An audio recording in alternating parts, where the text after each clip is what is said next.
Magandang araw, si admin po ulit to. Pinabati ko po ulit ang mga taga-subaybay at mga new subscribers. Pinapaalala ko po na itong kwentong to ay SPG. So kung medyo bata pa po, suggestion ko po umingi po ng guidance sa mga magulang. Basta kung ikaw ay bata, huwag ka nang makinig or baka hindi mo maintindihan.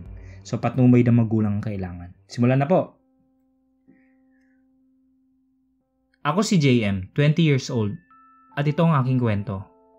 Mayroon akong tropang walwal na anytime pwede mong lapitan basta tawag ng alak yan na. So bali, 6 kami sa grupo. Ako, si Ringo, Raph, Paul, Vin at Reggie. Normal lang sa amin ang mag-iinuman sa bahay ng bawat isa. Lalo na kung may okasyon. Pero that time, na-invite kami ng pinsan ni Paul na taga-kabilang barangay dahil may festa daw doon. Mga around 7 PM na siguro kami nakarating. Medyo may kalayuan pala. Sa kabayasnan yung bahay ng pinsan ni Paul. Dalawa lang sila ng lola niya na nakatira doon. At konti lang ang kapitbahay, mga halos 30 meters ang pagitan. Maraming puno sa paligid, kaya sobrang dilim at wala kang makikitang kahit ano kapag tumingin sa malayo. Yung bahay nila ay pangkaraniwan lang.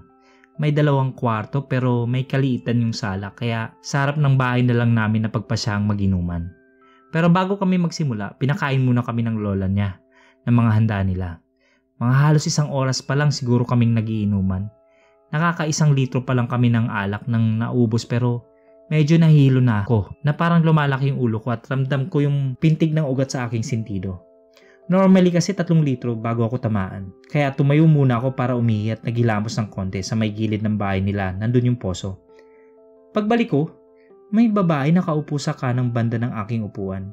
Kung i-describe ko siya, maputi, naka-t-shirt siya na hapit at maikling shorts na maong. Hindi gaano matangkad. Ang amo ng mukha niya kahit nakatagilid ko lang siya nakikita.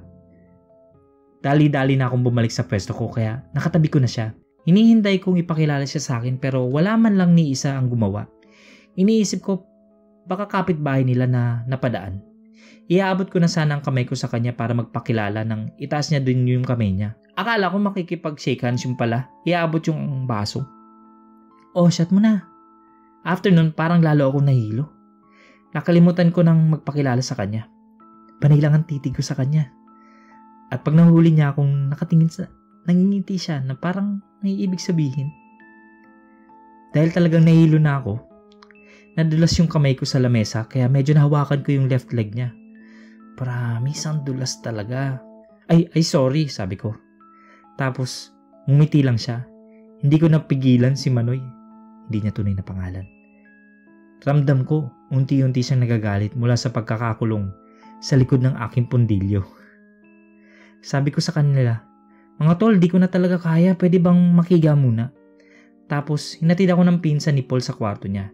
Mga ilang minuto pa lang siguro akong nakapikit nang may narinig akong parang may nagsara ng pinto. Pagtingin ko dun, shit yung babae. Dahan-dahan siyang lumakad palapit sa akin. Nang nasa may paanan ko na siya, bigla siyang lumod tapos gumagapang paibabaw sa akin. Shit, ang ganda talaga niya. Hindi ko na napigilan sarili ko dahil nahihilo na talaga ako. Hinayaan kong gawin niya lahat ng gusto niya sa mala-adonis kong katawan.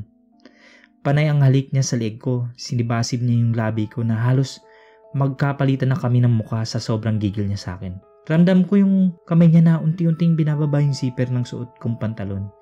Kaya malaya na nakagalaw si Manoy na tila sundalong handang sumugod sa giyera. Tinakpan niya yung mata ko ng isang kamay, saka niya isa-isang hubarin ng kanyang kasuotan. Dama ko ang init ng kanyang balat sa hita at nakaangkla sa aking tiyan.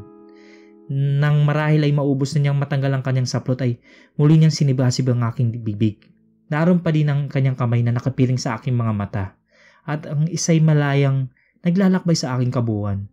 Nang ito'y unti-unting gumapang paakyat ng aking leeg. Panay ang haplos ng biglang bagya itong sumikip kaya nahirapan akong huminga. Dahil sa kakapusan ng hangin ay tatanggalin ko na sana ang isa niyang kamay sa aking mga mata nang bigla niya rin itong ilipat sa aking leeg at tuluyan na akong sinasakal. Lalo pa akong nahirapang huminga. Dahil ang dating kanyang maamong mukha ay unti-unting napalitan ng isang matandang kulubot na may pares ng 2 naglalakihang maugat at pulang mga mata. At ang dating makikipot niya mga labi ay tila na isang gripong puno ng laway habang ang kanyang dila ay mahaba at hindi pangkaraniwan. Ay nakalaylay at panay ang hagot sa aking mga pisngi. Ang kanyang mga balat ay tila inaaglas at amoy galis ng aso. At ang bawat sugat ay may mga maliit na uod na pumipitik-pitik na ang ilan pa yung mga napunta sa aking pisngi. Lalo akong nahirapang huminga habang hinang-hina naman ang aking katawan na parang may sumisipsip sa aking lakas habang siya'y patuloy na umiindag sa aking babaw. Damang-dama ko ang kulubot ng kanyang balat na may mamasamasang sugat at ang mabuto niyang katawan na tumutusok sa akin. Gusto ko sumigaw pero wala lumalabas na boses sa akin. Hindi ko rin makilos ang aking katawan sa sobrang panghihina hanggat sa hindi ko na maramdaman na aking sarili. Nagising na lang ako bigla na maliwanag na ang paligid. Agad akong tumayo at dumiretso sa labas. Nandun silang lahat nakatingin sa akin habang kumakain ng umagaan. Uy, gising ka na pala. Tara kain. Aya sa akin ni Paul. Kinakabahan pa din ako na nangyari sa akin kagabi na hindi ko malaman kung panaginip, dala ng kalasingan o totoong nangyari.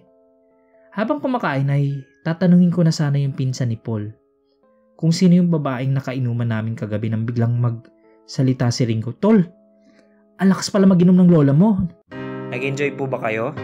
Subscribe, nag-upload po kami ng mahigit sa 3 videos sa loob ng 1 linggo. Salamat!